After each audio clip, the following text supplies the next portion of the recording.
What if this war is not just another geopolitical shock, not just another headline that spikes oil for a few days, shakes the stock market, and then fades into the background? What if this is the kind of event that exposes a weakness that has been building for years? A weakness in currencies, in sovereign debt, in central bank credibility, and in the illusion that markets are still priced for stability. Because if that is what this is, then gold and silver are not reacting to a war. They are reacting to the possible repricing of trust itself. And that is why this moment could become even bigger than 2008. You are not looking at a normal risk-off event. You are looking at a collision between war, inflation, debt, fragile supply chains, and a financial system that is already stretched thin. In 2008, gold and silver eventually repriced because the crisis was financial. The banks were the center of the fire. The response was money printing, rate suppression, bailouts, and a complete reset in how investors thought about systemic risk. But this time, the danger is more complicated, because the financial system is not entering crisis from a position of strength. It is entering from a position of exhaustion. That changes everything. Back in 2008, governments still had room to respond. Central banks still had credibility. Debt levels were lower. Inflation was not already haunting every policy decision. The world could flood the system with liquidity and tell the public it was temporary. This time, that promise is harder to make. If a war shock drives energy prices higher, disrupts shipping, pressures food markets, and forces more government spending, policymakers are trapped. Fight inflation too hard, and you break growth. Ease too fast, and you break the currency. Delay too long, and markets begin repricing the entire system for disorder. That is the setup most people are missing. They think gold is just moving because traders are nervous. They think silver is just tagging along. They think this is another temporary panic bid that will reverse the moment a few headlines cool off. But that view is shallow. Because when war hits a world already overloaded with debt, deficits, and monetary fatigue, precious metals stop behaving like simple commodities. They start behaving like barometers of confidence. And once confidence starts breaking, price moves can become violent. That is exactly why comparing this to 2008 may actually understate the risk. In 2008, the market had to discover that the banking system was fragile. Today, investors already know the system is fragile. They know sovereign debt markets are sensitive. They know central banks are cornered. They know commercial real estate is weak, regional banks are vulnerable, consumers are pressured, and governments are financing larger deficits into a world of higher rates. So if war adds a new layer of uncertainty on top of that, the repricing does not start from zero. It starts from an already cracked foundation. And when markets reprice from a cracked foundation, they do not move politely. Think about what war actually does to the modern financial system. It raises the odds of fiscal expansion. Governments spend more. Deficits widen. Energy and defense costs surge. Supply chains become less efficient. Insurance costs rise. Shipping routes become riskier. Capital starts demanding a premium for uncertainty. And that premium does not stay isolated in one sector. It leaks everywhere, into bonds, currencies, commodities, and equity valuations. Now ask yourself one question. What happens when that premium starts showing up in the price of money itself? Because that is where gold enters the story. Gold is not just a metal. In moments like this, gold becomes the mirror the system does not want to look into. It reveals whether investors still trust central banks to preserve purchasing power. It reveals whether sovereign debt still feels safe. It reveals whether fiat money still commands unquestioned confidence. If gold begins to rise not because of jewelry demand or seasonal flows, but because capital is quietly losing faith in policy control, that move can feed on itself. The higher it goes, the more people start asking why. And the moment that question spreads, the repricing accelerates. Silver is where it gets even more interesting, because silver sits at a strange intersection. It is part monetary metal, part industrial metal, part speculation vehicle, and part psychological trigger. That means when the market transitions from complacency to fear, silver often moves later than gold, but more violently. First, capital hides in gold. Then, once the market accepts that the move is real, silver gets pulled into the vortex. And when that happens, silver does not need perfect fundamentals to explode. It just needs a shift in perception. That shift in perception may already be closer than most people realize. Most investors still think in old categories: stocks for growth, bonds for safety, cash for optionality, gold for emergencies. But what if bonds no longer feel safe enough? cash no longer feels stable enough, and equities no longer feel insulated enough from geopolitical fragmentation. Suddenly, gold is not an alternative, it becomes a necessity. And once gold becomes a necessity for enough institutions, enough sovereign funds, enough central banks, and enough private investors at the same time, supply at current prices starts looking far thinner than the market assumed. This is where 2008 becomes the wrong mental model. Because in 2008, the immediate shock first crushed almost everything. Liquidity stress forced selling across the board. Precious metals were not immune in the initial phase. But once the response came, once the money printing wave began, the next leg higher became obvious in hindsight. This time the market may not wait so patiently. Why? Because the system has already lived through the last playbook. Investors know what the response looks like. They know what fiscal rescue, monetary easing, and emergency liquidity programs do to fiat confidence over time. So if another major shock hits, especially one tied to war and supply disruption, the bid for hard assets may come earlier, broader, and with less hesitation. That is the dangerous part.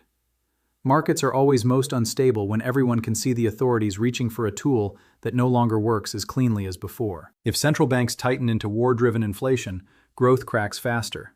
If they ease to protect markets, inflation expectations can reawaken. If governments borrow more to manage the fallout, bond markets demand compensation. If currencies weaken under that pressure, gold gains another tailwind. If bond yields rise too far, something in the financial plumbing starts to break. And once something breaks, the next round of intervention becomes even more inflationary in perception. Do you see the spiral? This is not just about missiles, headlines, or maps. This is about what war does when it collides with a system already dependent on confidence. And confidence is a fragile thing. It disappears slowly, then all at once. The reason this could trigger a bigger gold and silver repricing than 2008 is not simply because the war is bigger. It is because the margin for error is smaller. The system is more indebted, more politicized, more interconnected, and more sensitive to energy, rates, and fiscal stress than it was back then. A shock that once would have been absorbed is now amplified. A policy response that once felt reassuring now looks destabilizing. That makes every move in gold and silver more meaningful, and once that meaning changes, price can detach from old assumptions very fast. Here is what many people are still underestimating. Gold does not need total collapse to reprice sharply. It only needs enough people to decide that real yields are no longer trustworthy, that sovereign debt carries more political risk than advertised, and that central banks are no longer fully in control of the inflation-growth trade-off. That threshold can be crossed quietly. It does not require an official announcement. It just requires a steady shift in allocation. A pension fund trims bond exposure. A central bank adds to reserves. A family office increases gold weighting. A sovereign wealth fund diversifies currency risk. A retail wave chases momentum after the breakout. Individually, these flows may look manageable. Together, they become a repricing engine. And silver. Silver can turn that engine into a fire. Because silver's market is smaller, thinner, and more emotionally driven. It does not take the same amount of capital to move silver that it takes to move gold. Once the market senses that gold is not just rallying, but entering a new regime, silver becomes the obvious catch-up trade. Traders pile in, shorts get nervous, momentum builds. The metal that was ignored for months suddenly starts posting moves that force everyone to pay attention. That is when the narrative shifts from cautious interest to outright urgency. And urgency is what creates historic repricings. Now layer in one more factor, the war premium in commodities. If war sustains upward pressure on energy, transport, insurance, and critical inputs, then inflation does not just become a policy debate, it becomes embedded in business costs and consumer expectations again. That matters because precious metals respond not only to current inflation, but to the fear that inflation will outlast the policy response. Once that fear grows, investors stop waiting for official confirmation. They reposition first. That front-running behavior is crucial. In 2008, many investors were reacting after the damage was visible. Today, many are prepared to react before it fully shows up in the data. They have seen what happens when central banks fall behind. They have seen how fast balance sheets can expand. They have seen how temporary measures become permanent distortions. So when war threatens to push the system toward another round of financial repression, the move into gold and silver can begin before the textbooks say it should. And if it begins early, it can run much further. because the crowd is still not fully in. That is another piece most people miss. Major repricings do not start when everyone is bullish. They start when conviction is still fragmented, when skepticism is still loud, when mainstream commentary is still dismissive, and when positioning is not yet universally crowded. That is the fuel. The market climbs while disbelief slowly converts into participation. Gold pushes higher. Analysts call it temporary. Silver follows. They call it overextended. Then another policy mistake, another fiscal package, another energy spike, another shipping disruption, another weak bond auction, another central bank purchase. And suddenly the move has too many pillars to ignore. At that point, it is no longer a trade. It becomes a migration out of trust-based assets and into scarcity-based assets. That is why this war matters so much. Not because every conflict produces the same market result, but because this one is arriving at a time when the world is already questioning reserve systems, currency stability, fiscal discipline, and geopolitical alignment. The old global order is not being tweaked, it is being stress-tested in real time. And whenever the world begins doubting the structure of money and power at the same time, gold and silver become more than metals. They become votes. Votes against fragility. Votes against dilution. Votes against the promise that policymakers can smooth over every consequence. And once enough votes are cast, the charts stop looking rational to people who were not paying attention earlier. That is the exact moment repricing becomes self-reinforcing. The breakout attracts momentum traders. The momentum attracts media. The media attracts late retail money. Higher prices attract mining headlines. Mining headlines attract speculation. Governments talk about reserves.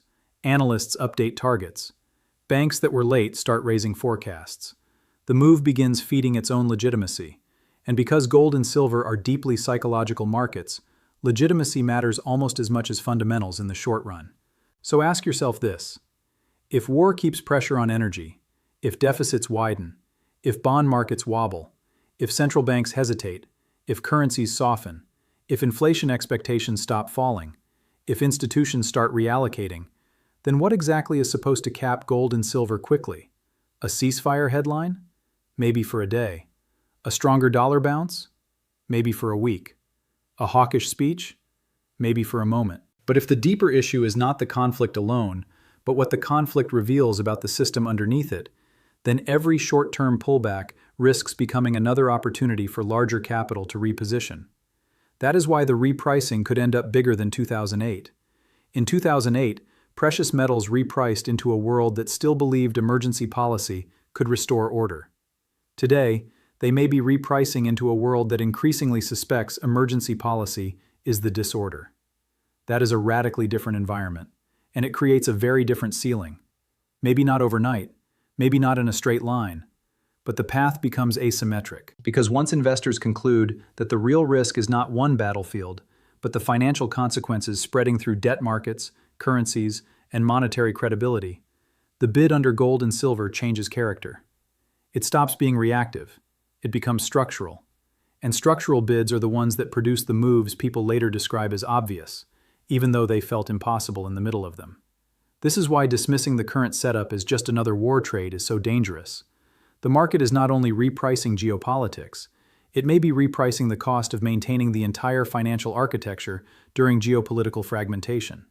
That is much bigger. And if that is the real story, then the move in precious metals has room far beyond what most models are projecting. Because most models still assume a world where the old relationships hold. What if they do not? What if bonds no longer hedge risk the way they used to? What if higher rates no longer strengthen confidence but expose insolvency? What if liquidity support no longer calms markets but signals policy desperation?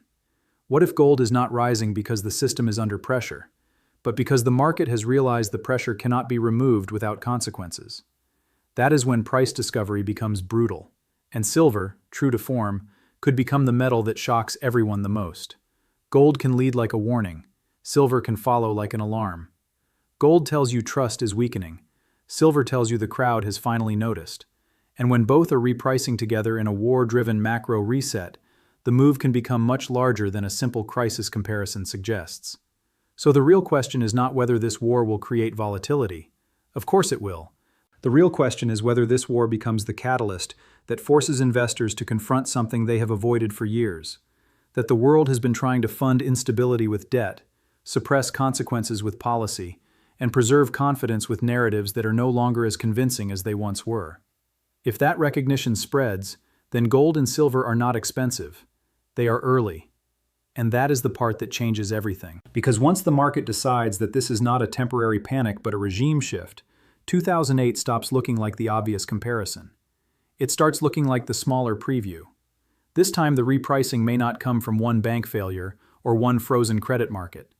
It may come from something even harder to contain. The realization that war has exposed the financial system's weakest truth, that there is too much debt, too little flexibility, and not enough trust left to paper over another global shock without devaluing something important. And when the market has to choose what gets devalued, currencies, bonds, purchasing power, or credibility, gold and silver become the scoreboard. Watch that scoreboard carefully, because if this move keeps building, it will not just be telling you that fear is rising. It will be telling you the world is repricing what money means in a time of war. And if that process has really started, then the biggest move may not be behind us. It may only just be beginning. If you think this repricing is still in its early stages, let me know in the comments whether you believe gold leads first or silver delivers the bigger shock. And if you want more sharp, high-conviction breakdowns like this, subscribe now, because the next phase of this story could move a lot faster than most people expect.